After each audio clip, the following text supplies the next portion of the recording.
मी उलान, today news, सामान्य माणसाच्या न्याय हक्कासाठी। महिलांची बदनामी करणाऱ्या समाजकंटकाचा महिलांनी पोलीस ठाण्यात बांगड्यांचा आहेर देत जाहीर निषेध नोंदवला। 8 जुलै रोजी ठाणगाव येथे महिला बचत गटांना आर्थिक सक्षम बनविण्यासाठी मेळाव्याचे आयोजन करण्यात आले होते। या कार्यक्रमाला जिल्हा परिषद माजी अध्यक्षा सौ जयश्री पवार यांचे मार्गदर्शन लाभले।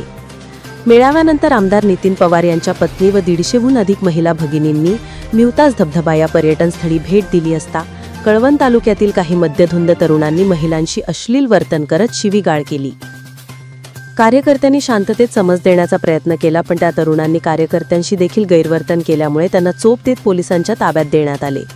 पोलीस निरीक्षक गीते यांच्या हस्ते समज देऊन त्या तरुणांना सोडण्यात आले। परंतु यानंतर माजी आमदार पुत्राने सोशल मीडियावर या घटनेचा एकतर्फी आणि खोटा व्हिडिओ व्हायरल केला आणि महिलांची प्रतिमा मलिन करण्याचा प्रयत्न केला। या प्रकारामुळे महिला भगिनी संतापाची लाट उसळली। महिलांनी थेट पोलीस ठाण्यात जाऊन निवेदन दिले आणि संबंधिताला बांगड्यांचा आहेर देत निषेध व्यक्त केला। या निवेदनावर यमुना वार्डे, कामेरी महाले, सोनाली भालेराव, शीतल महाले, पुष्पा पालवी, प्रभावती वाघमारी यांच्यासह अनेक महिलांच्या स्वाक्षऱ्या होत्या। सोबत राष्ट्रवादी काँग्रेसचे तालुका अध्यक्ष राजेंद्र पवार, गोपाळ धूम, युवराज लोखंडे, नामदेव पाडवी, मनोज देशमुख आदी कार्यकर्ते मोठ्या संख्येने उपस्थित होते। येथे झालेला जो प्रकार आहे त्याच्यात एक खुलासा करावा असं वाटतं की इथे पर्यटनासाठी जे काही आलेले काही लोक होते आणि माझी जी अध्यक्ष सौ जयश्री पवार ह्या देखील त्या दिवशी आले होते, तर त्या ठिकाणी जो प्रकार झाला तो बाजूलाच राहिला आणि काहीतरी चुकीची सोशल मीडियावर जी पोस्ट टाकली त्याच्यातला प्रकार असा की तिथं ज्या टाईमबरोबर ज्या महिला होत्या त्यांच्यावर जे काही तिथल्या मद्यपी लोकांनी, दारू पिणाऱ्या लोकांनी जे काही दारू पिऊन अश्लील भाषेत बोलल्याच्या नंतर राष्ट्रवादी काँग्रेस पार्टीच्या कार्यकर्त्यांनी तिथं मध्यस्थी करण्याचा प्रयत्न केला, पण तरी देखील ते ऐकले नाही। त्याच्यात थोडे वादावाद झाले, मारामारी झाली। त्याच्यानंतर ते सगळं झाल्याच्या नंतर बारे पोलीस स्टेशन येथील पोलीस निरीक्षक गीते साहेब यांना कळवण्यात आलं। गीते साहेब आल्याच्या नंतर तिथे सगळे जे काही शिव्या देणारे होते, जे घाण बोलणारे होते त्यांना पोलीस स्टेशन येथे आणून दोन्ही बाजूच्या लोकांना समज देऊन तिथून सोडून दिलं। तो समझोता दोन्ही याच्यामध्ये झाले। ते पोरांनी माफी मागितली, आमची चुकी झाली त्याच्यानंतर माफी मागितली। त्याच्यानंतर तो सगळा प्रश्न मिटून गेला।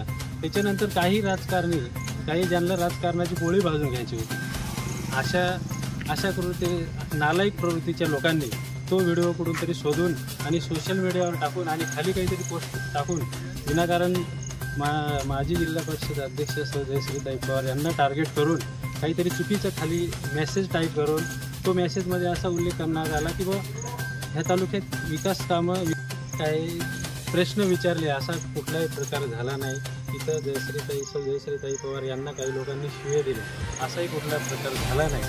याचा निषेध म्हणून कुठेतरी चुकीची सोशल मीडियावर बातमी टाकली, याचा निषेध म्हणून आज आम्ही सर्व राष्ट्रवादी काँग्रेस पार्टीचे कार्यकर्ते आणि महिला, जे प्रत्यक्षदर्शी महिला आणि काही कार्यकर्ते तिथे होते, त्यांनी या ठिकाणी बारे पोलीस स्टेशन येथे येऊन निवेदन दिलं की ज्यांनी सोशल मीडियावर जी चुकीची बातमी पोहोचवली त्याची शहानिशा झाली पाहिजे। आणि जो कोणी नालायकपणा करतो, सोशल मीडियावर समाजामध्ये तेढ निर्माण करतो, अशा नालायक प्रवृत्तीच्या लोकांवर गुन्हा दाखल झाला पाहिजे। ह्या मागणीसाठी आज आम्ही सर्व राष्ट्रवादी काँग्रेस पार्टीचे कार्यकर्ते आणि महिला, ज्या प्रत्यक्षदर्शी महिला होती ज्यांनी नालायकपणा केला, ज्याला आया बहिणी घरात नाही, अशा लोकांनी जो काही सोशल मीडियावर बातमी व्हायरल केली, अशा लोकांना आम्ही या बारे पोलीस स्टेशनचे API गीते साहेब यांना त्या महिलांनी बांगड्या भेट देऊन आणि त्या नालायक प्रवृत्तीच्या लोकांना ह्या बांगड्या दिल्या पाहिजे, अशा प्रकारचा आम्ही सर्व राष्ट्रवादी काँग्रेस पार्टीच्या वतीने निषेध केला। ताज्या व खात्रीलायक बातम्या बघण्यासाठी आमच्या YouTube चॅनलला सबस्क्राईब करा।